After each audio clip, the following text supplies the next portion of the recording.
आगे बढ़ते हैं। दिल्ली के उत्तम नगर में हुए होली पर झगड़े में तरुण की हत्या के बाद उपजा तनाव ईद पर भी कायम। आलम यह है कि यहां पर दोनों समुदायों के बीच डर का माहौल है। कुछ परिवार तो ईद से पहले इस इलाके को छोड़ने का भी मन बना रहे हैं। इस बीच उत्तम नगर के इस इलाके में तनाव का मुद्दा दिल्ली हाईकोर्ट पहुंच गया है। बड़ी खबर है कि दिल्ली हाईकोर्ट में association for protection of civil rights की तरफ से एक जनहित याचिका दायर की गई है, जिसमें ईद से पहले सांप्रदायिक हिंसा को रोकने और कथित भड़काऊ भाषणों पर रोक लगाने की मांग की गई है। याचिका में शांति भंग और हिंसा की आशंका को लेकर दिल्ली सरकार और पुलिस अधिकारियों को तत्काल निर्देश देने की मांग भी इसको लेकर की गई है। इस वक्त की ये बड़ी खबर है दिल्ली के उत्तम नगर को लेकर, जिसको लेकर इस समय सियासत बहुत ज्यादा हो रही है।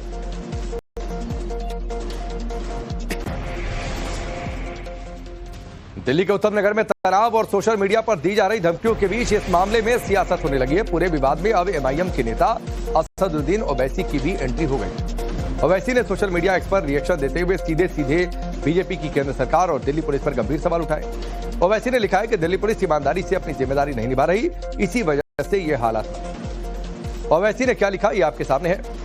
ओवैसी ने सोशल मीडिया पर लिखा कि उत्तम नगर में दिल्ली पुलिस की नाक के ठीक नीचे नफरत फैलाने का एक अभियान चल रहा है, फिर भी इसे रोकने के लिए कोई ठोस कदम नहीं उठाया जा रहा।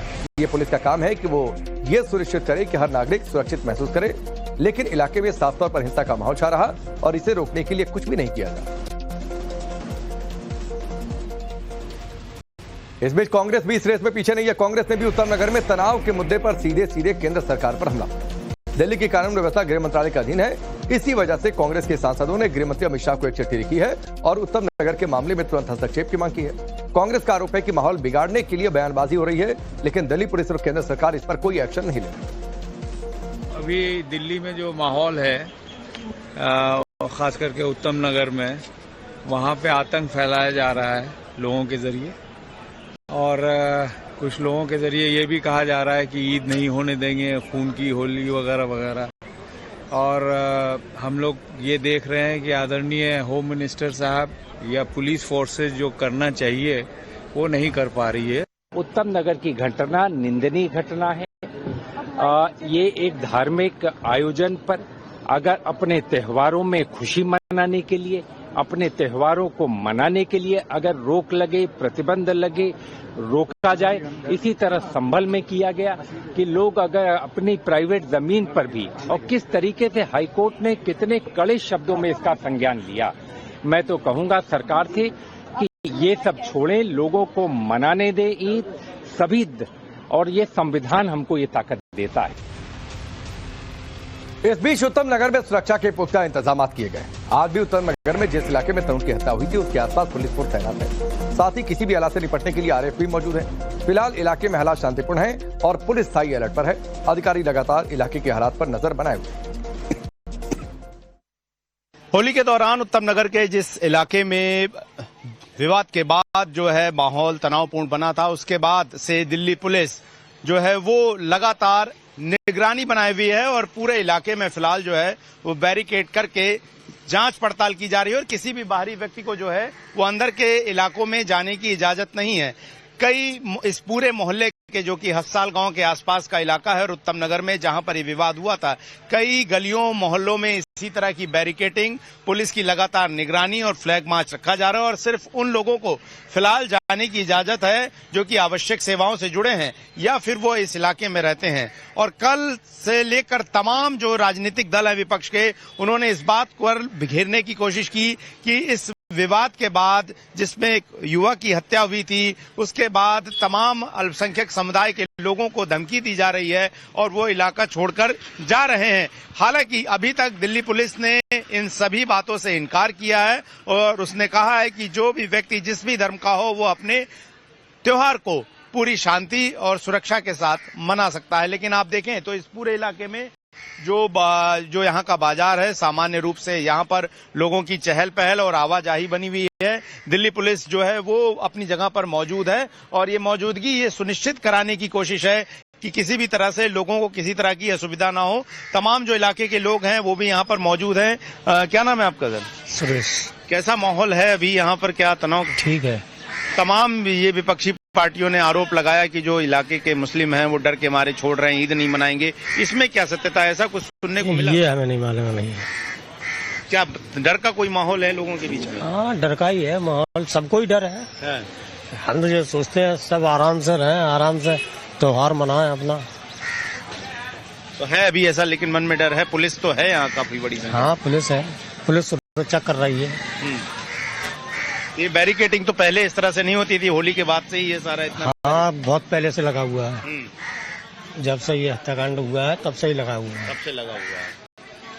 अब देखिए तमाम लोग जो हैं वो मौजूद हैं और ये तमाम जो दुकानें हैं वो भी लोगों की यहाँ पर चलती फिरती हुई आपको नजर आ रही है, जो लोगों की अपनी दिनचर्या है। लेकिन पुलिस ने ये सुनिश्चित कर लिया है कि कहीं पर भी जो लोग हैं वो फालतू में आवाजाही करते हुए नजर ना आए। और आप देखिए जो आम जनजीवन है वो नजर है, लेकिन लोगों के मन में एक तनावपूर्ण माहौल इस बात को लेकर जरूर है कि जिस तरीके का हत्याकांड हुआ उसके बाद से लोग जो हैं वो जाहिर तौर पर इस बात को लेकर मन में उनके एक भय व्याप्त है कि इस तरह की घटनाएं दोबारा जो है वो इलाके में ना हो। अब चूंकि आज से नवरात्रि का पर्व शुरू हुआ है और उसके बाद जो है कल या परसों में ईद की संभावना है, ऐसे में दिल्ली पुलिस ने सुनिश्चित किया है कि किसी भी तरह का कोई टकराव, किसी भी तरह का कोई तनावपूर्ण माहौल जो हो वो इस उत्तम नगर के इलाके में न बने।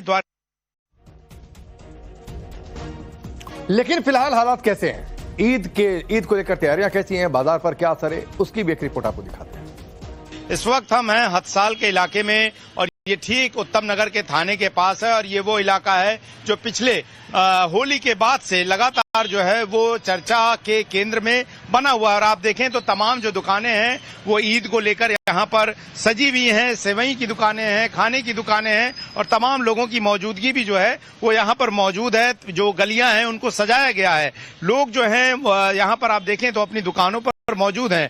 तो अगर आप देखें तो इलाके में पूरी तरह से चहल पहल है, लोग अपनी दुकानें लगाकर बैठे हैं। लोगों से भी हम बात कर लेते हैं और उनसे जानते हैं कि किस तरह की तैयारियां उनकी इस बार को लेकर है। क्या नाम है आपका साहब? मेरा नाम जाहिद खान है। जाहिद जी, ये बताइए कि किस तरह का माहौल है, जिस तरह का घटनाक्रम हुआ अभी लोगों के मन में क्या चल रहा है? अभी ठीक है माहौल, ऐसी कोई दिक्कत नहीं है। हाँ, कोई परेशानी वाली बात नहीं है। पुलिस लोगों ने पुलिस प्रशासन ने खूब अच्छे से संभाल रखा है। कोई ऐसी दिक्कत वाली बात। कुछ राजनीतिक दलों ने, ओवैसी के नेताओं ने उठाया कि लोग पलायन कर रहे हैं डर के मारे, ऐसा कोई ऐसी दिक्कत नहीं है। आप लोगों में से कोई पलायन भी किया है, घर छोड़ के चला गया डर के मारे, ऐसा भी? नहीं, ऐसा कुछ नहीं है, ऐसा कुछ भी नहीं है। दुकानें सब काम धंधा? हाँ, दुकानें अंदर हुई हैं, काफी दुकानें सारी अंदर हो गई हैं। अच्छा। दुकान का लॉस है, काफी लॉस है। अच्छा। तो वो अपना ये है कि छोटा जिसका सामान बचा हुआ है वो अपना रख रहे हैं थोड़ा बहुत। अच्छा। हाँ, वो और कोई दिक्कत नहीं। ठीक है। और भी देखिए तमाम लोग हैं, आप देखिए ये खाने पीने के जो रेस्टोरेंट हैं वो यहाँ पर देखिए यहाँ पर वो तैयारियां इनकी तरफ से की जा रही है। और चूंकि सहरी और इफ्तारी के लिहाज से जो है बाजार चलता है, उसी लिहाज से यहाँ भीड़ आती जाती है। क्या नाम है चाचा आपका? रमजान है। आपका नाम रमजान है जी। तो ये बताइए कि कैसा माहौल है उत्तम नगर में? माहौल तो सब ठीक है इस टाइम तो क्या ऐसा भी कुछ है आपके जानने वालों में जो किसी डर से पलायन कर गए हों, ईद से पहले घर छोड़ के गए हों, ऐसा भी है क्या? हाँ, ऐसे चले गए, किसी लड़ाई दंगे में चले गए। अच्छा। कि झगड़ा हो जाए क्या पता, हम अपने घर चले, इस तरह का मन में है? इस मन में है, इस तरह की बातें भी। तो तरह तरह की धमकियां जो है वो सोशल मीडिया पर प्रसारित की जा रही है, सत्य है ये बात? वो सोशल मीडिया पे धमकी जो दे रहे हैं वो देने दो, उनका प्रशासन अपना काम अपना आप देख रहा है। प्रशासन बढ़िया देख रहा है। ज्वाइंट सीपी साहब से ही बात हुई थी, डीजीपी साहब से भी कल बात हुई थी, उन्होंने बोल दिया बेफिक्र होकर आप नमाज पढ़ो, हम आपके साथ हैं और पूरी सिक्योरिटी होगी, पूरी सुरक्षा में। अभी तक तो कोई ऐसा दिक्कत नहीं, अभी तक कोई दिक्कत नहीं। तो सोशल मीडिया पर जो अफवाह है उस पर लगाम लगाने की कोशिश है, लेकिन देखिए विचित्र स्थिति है क्योंकि जो लोग सक्षम हैं वो जाहिर तौर पर अपने इलाकों को छोड़कर नहीं जाएंगे, लेकिन जिनको लगता है कि उनके मन में कोई डर है जाहिर तौर पर वो अपने गांव या अपने होम टाउन जा रहे हैं। त्योहार का भी टाइम है और लोगों की अलग अलग मनस्थिति हो सकती है। दिल्ली पुलिस ने कोशिश की है कि बाहरी लोग इस इलाके में ना आए। तो ये ग्राउंड रिपोर्ट आप उत्तम नगर से देख रहे थे। उत्तम नगर में तनाव है, इस पर राहुल गांधी ने भी सोशल मीडिया पर पोस्ट किया है। उत्तम नगर के लोगों ने हिंसा की भारी कीमत चुकाई है, एक लड़के की जान गई है, उत्पीड़न का सामना परिवार कर रहा है। खून खराबा केवल बीजेपी और उसका इकोसिस्टम चाहता है। नफरत के तवे पर हिंसा की रोटी सेकने की कोशिश हो रही है। राहुल गांधी ने बात कही है, दिल्ली वासियों से अनुरोध है किसी बहकावे में ना आए। राहुल गांधी का ये सोशल मीडिया पर पोस्ट इस वक्त की ये बड़ी खबर है।